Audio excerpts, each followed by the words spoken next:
Welcome to the PIO Podcast, a place for all things public information related for police, fire, EMS, and local government. An open forum to learn, grow, and develop your public information skills. Your host, Robert Tornabene, is a public information officer with over 10 years in the field and 27 years of law enforcement background. In each episode, we will explore different aspects of the public information officer profession. Weekly, we will delve into the field of public information by talking to other PIOs. So sit back and enjoy this episode.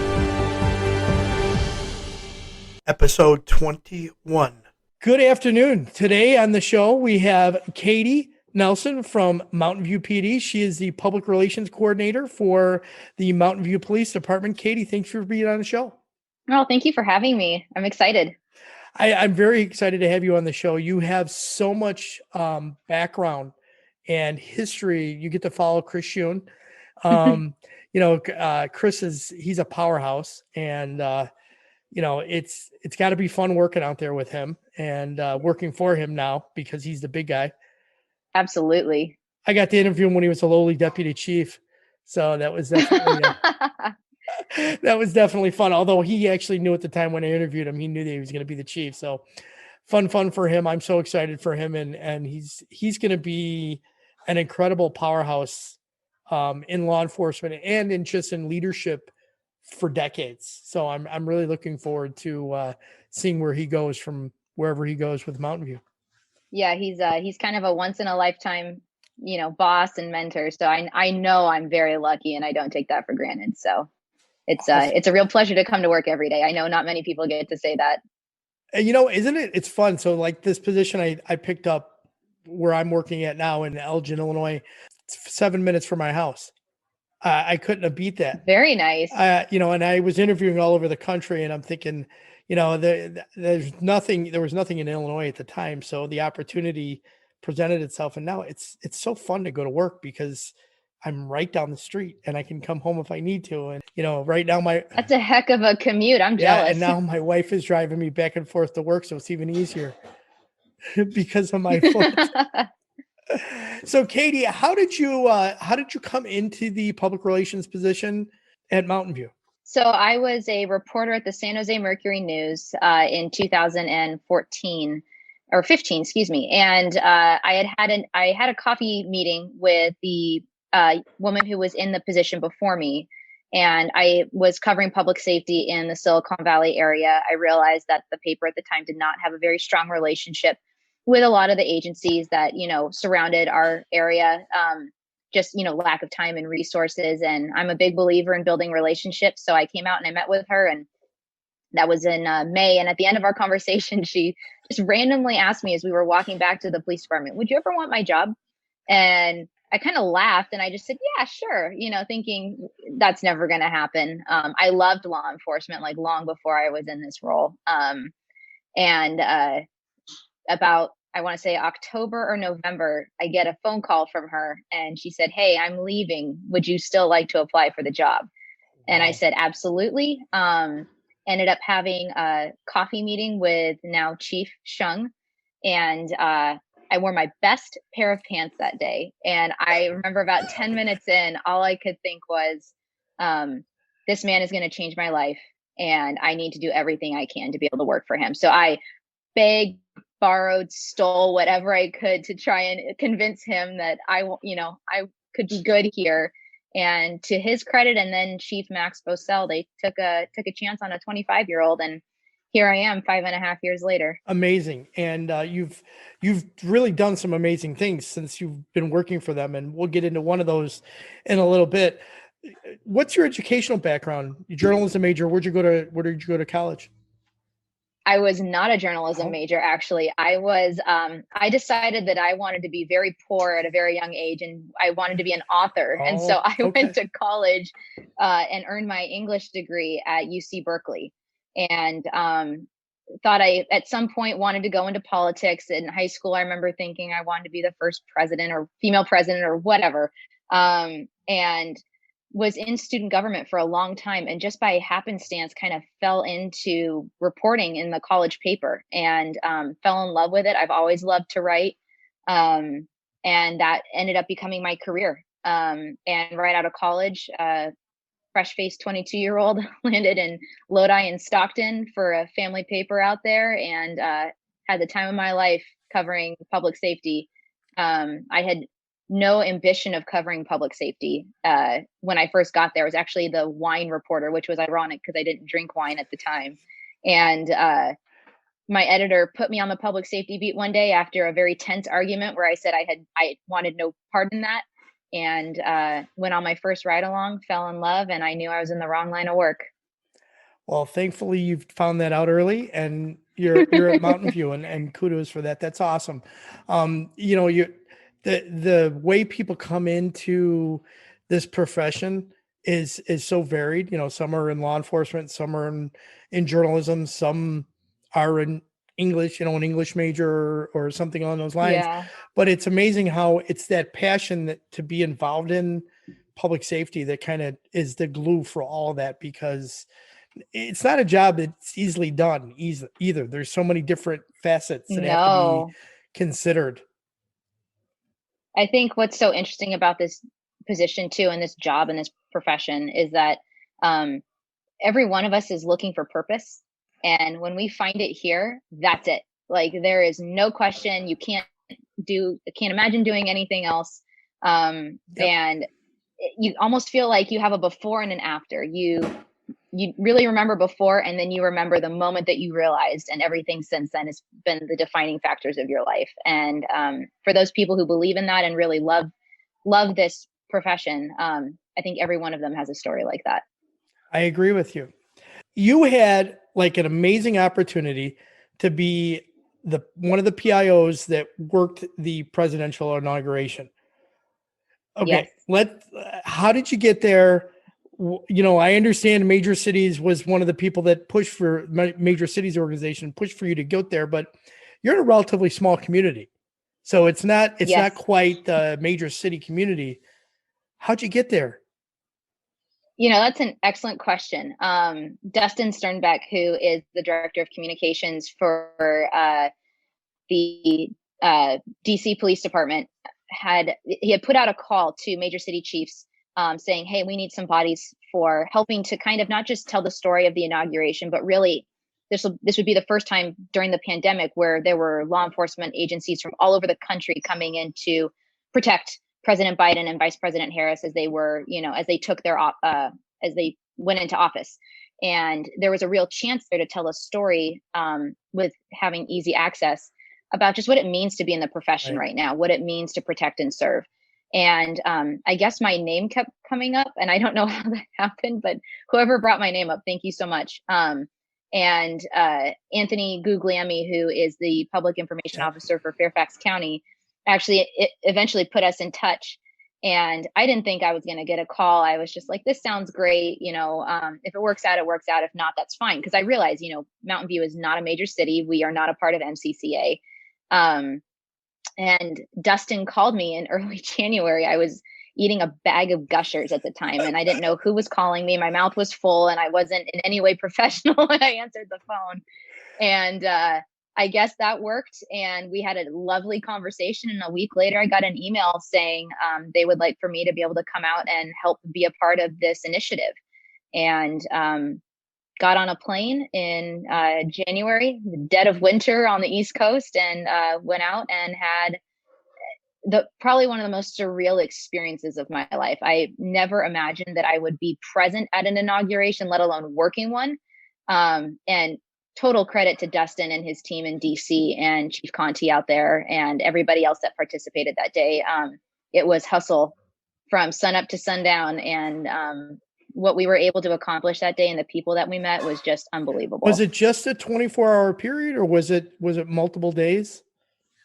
It was multiple days. So we got in, and the day before we really prepped, did a lot of location scouting, figuring out the route, understanding kind of what we were going to have access to.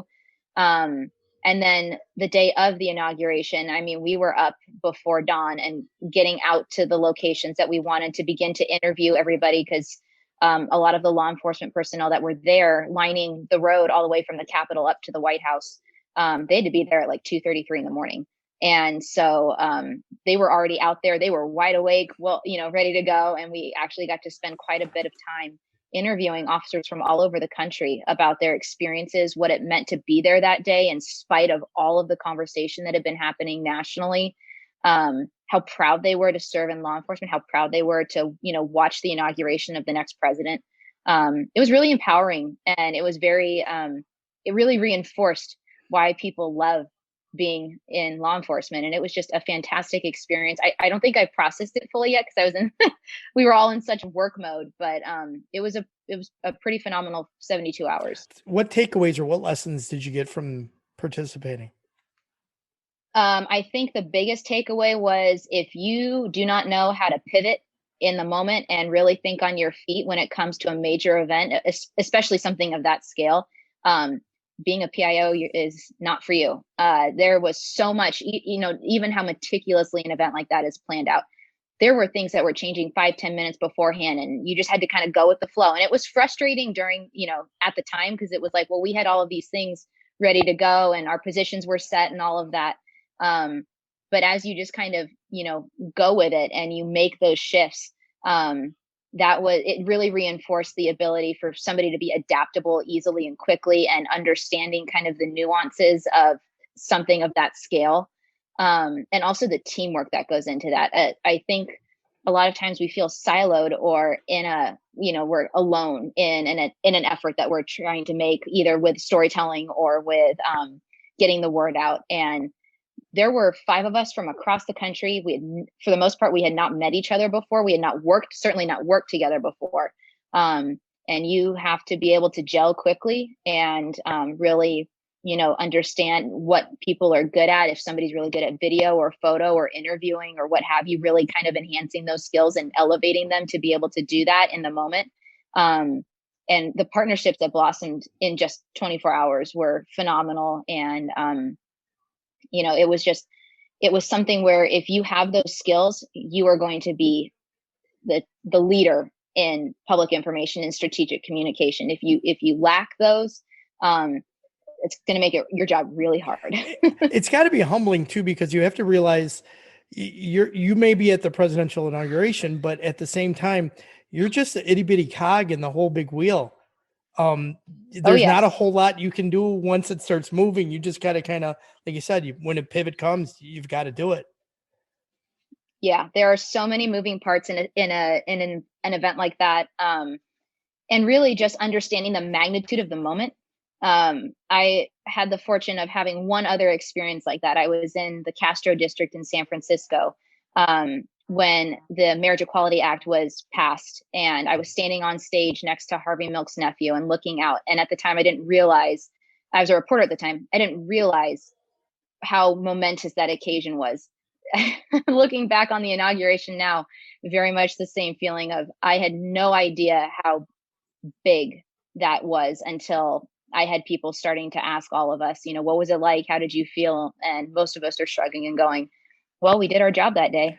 Yes, you did. Are you going to be able to do a presentation maybe at the IACP conference about doing this event? No, not this year, but I'm sure down the road, if there's an opportunity to kind of jump in on that, we'd love to. It was outstanding thing, fascinating takeaway. Yeah, I think getting the group of you that were there together in some kind of panel presentation about this, I think that's as important for the older PIOs and the newer ones coming into the field to learn from your experience and your expertise in something so momentous as this. Yeah. And, this is, even though it was the inauguration, which is a very singular event, it's very unique. I think agencies are starting to understand that big events happen anywhere. It's not a matter of if, it's a matter of when. And there are certain characteristics of any major event that you can pull from one place to the next. And it would be good to be able to have that knowledge transference available to anybody, so that way, ultimately, people are as prepared as possible. Absolutely. Katie, you're the PIO section chair for the International Association of Chiefs of Police. You promote the profession and the association. That's kind of the job of that chief. But not everybody understands what being a member of the PIO section, the value of it is, right? Let alone the benefit of being in the PIO section. So can you kind of give us an idea of the benefit? Sure. So I have to say that without the public information officer section for the IACP, I would be lost. I am a one-woman band in Mountain View, and granted, I have a phenomenal boss with Chris, but to have a network of individuals that is like 250 odd people strong now, these are people who are subject matter experts in their field. Everybody has had the gamut of experiences. So if you are experiencing something in your community that you're just wondering, I don't know if anybody else has ever seen something like this, you can reach out into this network, and I guarantee you somebody has the playbook, has the responses ready, has the plan, has, what you can anticipate for 2-3 days later.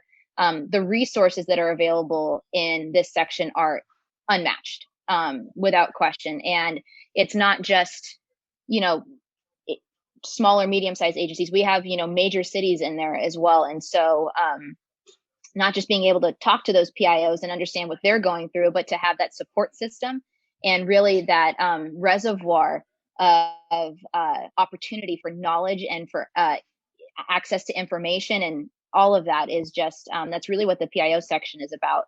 And I can't recommend it enough. If you're new or you're a veteran PIO and you're in law enforcement and you're looking for a place to really begin to have that foundational establishment of best practice of communication, solid communication efforts, I would love to help make that happen for you, because that's really what you're going to get out of the section.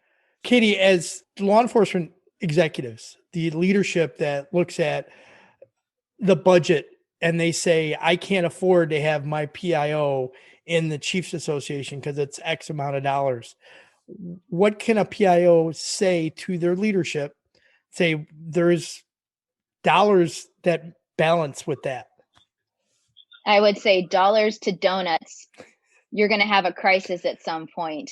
Would you rather have it cost you millions or cost you the membership fee plus the $15 it costs to join the IACP, so that you would not have to wonder ever if you're going to be facing that kind of liability when you've got a subject matter expert in your department to be able to alleviate or ameliorate a lot of those issues that arise when there's a critical incident involving your agency. That's a great way to put it. Thank you. I'm glad I asked that question, because that wasn't one of the ones I was prepared for, but it came to mind and I'm like, yes, I got to ask. You have embraced a really new social media platform, and well, I guess it's a social media platform. It's Clubhouse. Yes. What do you like about the platform, and what does it offer that other platforms do not? I think what I love about Clubhouse is that, one, it's basically like the 21st century version. And for those of you who are listening who are a history nerd, fireside chat, like what FDR used to do. And there's no face, you don't have to prep in any way. It's more about having a conversation, which I think so many of us are craving right now, which it's been very hard to find, especially when it comes to law enforcement and community members and having that diverse thought kind of intersectionality. And it's a platform that still kind of remains very new, and people are very curious and they're very willing to kind of let things evolve at a pace that is its own, as opposed to what we see on platforms where they're really competing against each other, Facebook, Twitter, Instagram, all of those, where there's really this very concerted effort to get followers and stuff like that. Clubhouse is very much about just, let's have a conversation based on your interests, based on something you're curious about, bringing those subject matter experts into the room to really allow for you to learn as much as possible. I think it's a phenomenal opportunity that we really shouldn't squander, because before you know it, the platform will shift and change. And if we can get in now and really experiment with it, that's another thing that we don't often have the freedom to do, is experiment with platforms. We can't afford to get it wrong, especially in law enforcement. And really right now is the opportunity to see what works and see what doesn't. For those of the listeners that don't understand what Clubhouse is, can you give it kind of a breakdown? Sure. So it is a listening only platform where people have conversations. And they can talk about anything from, like, my personal favorite, where they have conversations about Dungeons and Dragons games, or to what Chris Shung hosts, which is Chat with a Chief on a weekly basis, to there are different clubhouses or rooms that you can join and have these conversations. There's one that is hosted by Nellie Miles, who I know you've interviewed, and Yes. Yael Bartor, myself, and TJ Smith, that is in the community policing and trust clubhouse room. And every week there's a different conversation about really what the profession is facing right now and how that impacts trust and community relations. So there's really, it's a whole new world in there, and all you have to do is tune in and listen at your convenience. That's awesome. So for those listeners that have never tried something, here's an opportunity. You don't have to dress up for it. You don't have to worry about video. You don't have to worry about an image. It's a no real pants required. Exactly. It's a perfect thing for a pandemic environment where you just want to have a conversation with people and you want to, express your viewpoint. And of course you have to do it, with some ground rules where you can't bully somebody and along those lines. Correct. Because there are standards, but I think that's a great opportunity. And this is something that law enforcement, we don't do very often, is embrace something like this. How many listeners, or I should say, how many people that come into Clubhouse does like the chief get for his chat with the chief? It can range anywhere from 40 to 50 people to a couple dozen. It really is all about the topic and, where people, if they're able to join. I mean, these conversations happen all day, every day.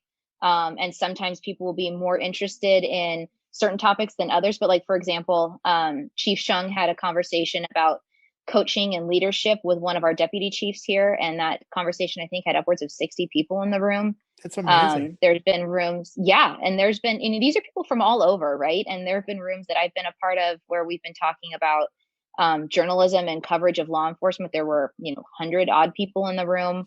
It really is a fascinating kind of melting pot of viewpoints and people who are all thankfully so willing to listen. It's, and come to the table and really just kind of hear what others have to say. You don't really see that so much anymore. And so to be able to have that in a social media space is huge. Right. Yeah, that's awesome. You know what? I'm glad that we brought this up because this is an area where young PIOs or PIOs that are looking to try something different with their chiefs, this is a great opportunity for them to try something. And absolutely, I hope they grasp onto it and work on it. This is something I will present to my chief. This is one of the 4 or 5 things I want to bring to them. So yeah. Awesome. Katie, what challenges do you foresee for PIOs in the future? I think the biggest challenge that we're going to be facing isn't so much a thing as it is a concept, and that's the disinformation and misinformation around the law enforcement profession.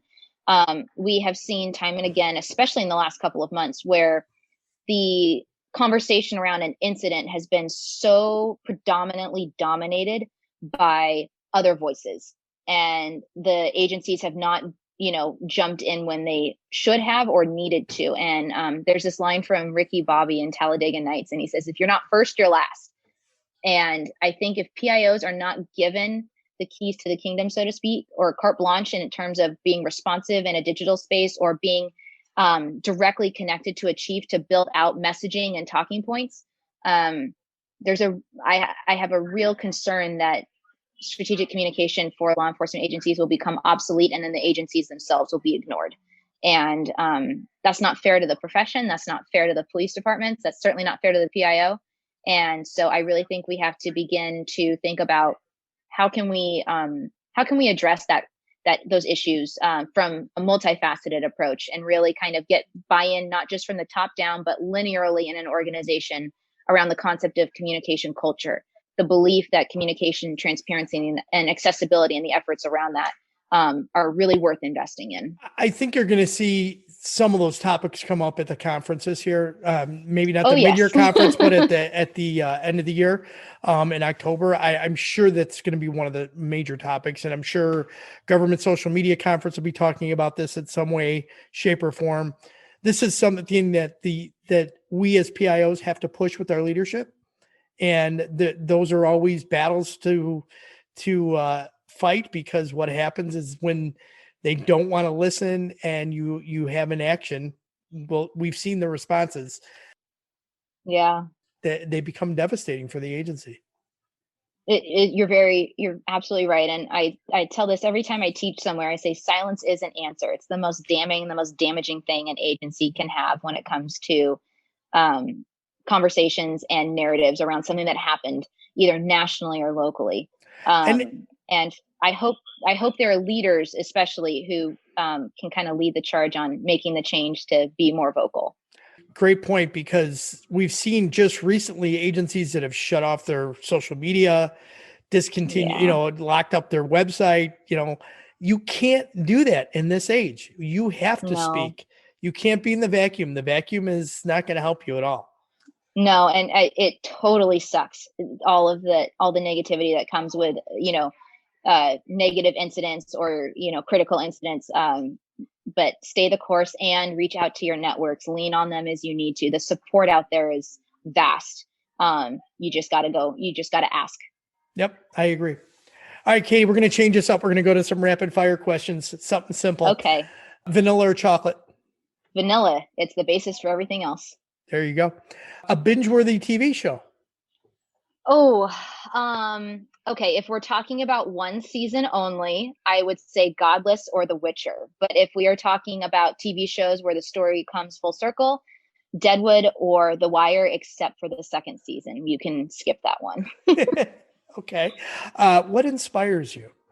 I wouldn't say it's a what so much as a who. I am incredibly fortunate to be surrounded by individuals in this profession in particular who they lift me up and they inspire me every day. They push me to look outside of my comfort zone to be the best that I can be, to try and make a difference. That's, Chief Shung, that's Chief Kevin Sylvester in Austining, New York. That's Chief Doug Shoemaker in Grand Junction. That's Kate Kimball out in Fort Collins. She's the PIO out there. I really think I talk to those four more than anybody else, and I couldn't do this without them. So they are the ones who inspire me, I think. Awesome. So if you could spend a day in someone else's shoes, whose would they be and why? I would love to spend a day in my grandmother's shoes. She was an Irish immigrant, and she bucked societal norms in the 1930s and 40s. Okay. Back then, women were expected to get married, have babies, take care of the house. And my grandmother was like, absolutely not. She joined the Navy, became a nurse, and on her own terms decided to build her life. And I would just love to kind of see what that's like to have a headstrong woman who knows her mind and knows what she wants and goes and gets it. And she doesn't care about anybody else's biases or assumptions, and she's going to do her. And I love knowing that she was like that. I just love that about her. Awesome. That's a good one. It's always good when you can bring family into something like that. That's awesome. If you could have a billboard with anything on it, what would it be? I think it would have, and I don't know what the phrasing would be per se, but I would want it to be something along the lines of, getting people to feel empowered to be themselves. I don't know what that phrasing would look like. And obviously I wouldn't want it to be tiny text by any means, but something where people look at it and then they just, kind of nod and think, yeah, I get that. Got it. Okay. If you can turn back time and talk to your 18-year-old self, what would you tell her? I would tell her that she shouldn't be afraid. She should know that all that she is just fine, and it's going to work out, and just lean in, go for it. You've already done that though. You did that already. Oh, I'm very good at looking like I have, but every day I have to pep talk myself and just be like, all right, new day. Let's do this. It's showtime, right? Yeah, exactly. There you go. Okay. Final thoughts. Is there anything else you want to share? I think that, as we kind of move forward and we look to the future of what it means to be a strategic communicator, especially in law enforcement, we have to get creative. We have to think differently. That what worked yesterday is not going to work tomorrow. And we have to understand that in order to be different, in order to be that way, we have to look outward. Closing in and closing up is not going to do anybody any favors. And if we can just work together to make that happen, we're going to see an absolute foundational shift in how law enforcement is talked about in this country, how we talk about the profession in this country, and ultimately how law enforcement is viewed in this country. That's a great way to wrap it up. I appreciate that, Katie. Thank you. So how can people best reach out to you if they want to learn more or possibly connect with you? Social media is the way to go. My Twitter handle is at Katie Nelson210. Same with LinkedIn. I'm quite literally available 24/7. You can also email me at katie.nelson@mountainview.gov. I always say I don't sleep much, and it's the absolute truth. So anytime you need anything, one of those three avenues will be the best way to get a hold of me. And I'll put those all in the show notes. Katie, thank you very Awesome. much for being on the show. You did a great job, and you were such a powerhouse. I know so many people are going to love listening to this interview. Thank you for coming on the show. I really appreciate it. Oh, anytime. Thank you for having me. That was Katie Nelson. Katie, thank you again for coming on the show. We hope you enjoyed it. We certainly did. You had some great insights. For those of you that have not met Katie yet, get a chance to see her at either the PIO mid-year conference at the IACP or reach out to her via her social media, which are in the show notes. Until next time, be safe, everybody. We hope you enjoyed this episode. If you would like to contact the show, please email us at thepiopodcast@gmail.com. Be sure to subscribe to the podcast to get notified of the latest episode. If you are listening on a platform that allows reviews, please give us a review. We appreciate any review, good or bad. It helps us improve on each episode. Until next time, be safe.